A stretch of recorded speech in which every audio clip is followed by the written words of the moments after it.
знам кой си всъщност, знам кой си.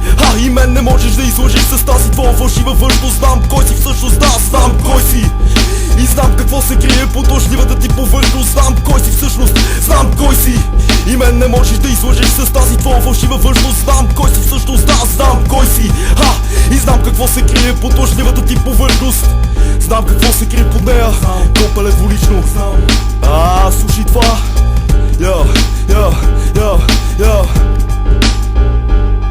Зад изкуственото ви гледам направо в душата ти, това не си ти. Пресмятайки всеки един ход с уникална математическа точност, няма да попадна в твоята мрежа изтъкана само от порочност. Пореден план плетеш, какво можеш да издечеш, каква полза да се облечеш, вниманието ми да привлечеш, да ще успееш.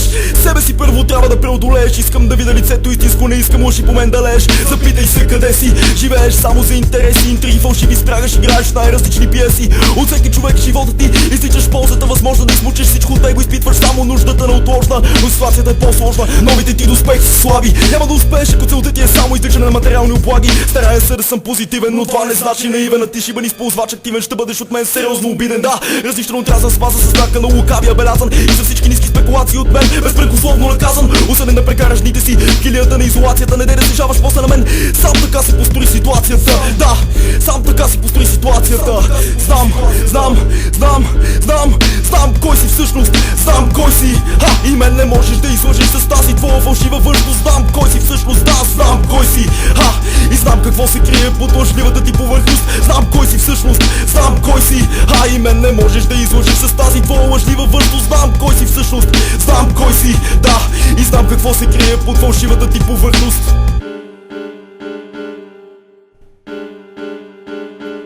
Не си виновен, приятелю, така те е научил живота. Квартала, хората, нищетата, порока, съдбата, жестока, безспорно отговорна за принципите и за мисленето ти, но от опит знам, че никога не е късно човек да промени истините си. Ключа е в откровеността, а не приказки за гърба, ясно изявена позиция, независимо дали лоша или добра. Само така помощта ти ще е ценна, ако наистина ти си мой брат. Разчитай на същото от мен, двама сме с теб срещу целия свят. Критика от приятел не е злобна обида, съвет единствената ти цел е да придвижи успеха на другия само напред. А измамника с две лица винаги ще е съгласен с своето мнение. Ефтина актьорска игра само е неговото шибано поведение.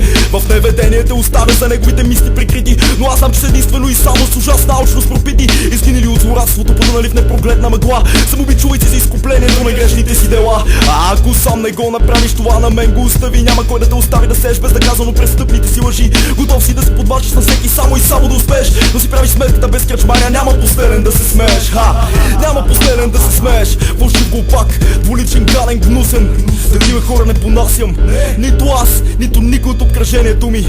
Затова чуй, знам кой си всъщност, знам кой си. И мен не можеш да излъжеш с тази твоя фалшива външност. Знам кой си всъщност, да, знам кой си.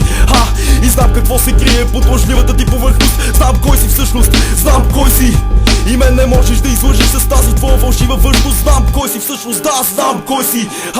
И знам какво се крие под двуличната ти повърхност. Под двуличната ти повърхност.